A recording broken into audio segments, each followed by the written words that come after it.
Yes, ma'am.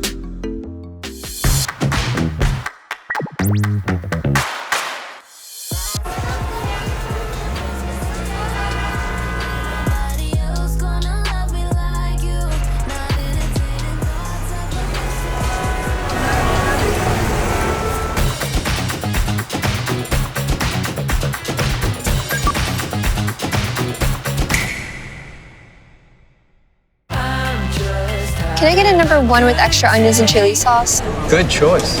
Thank you.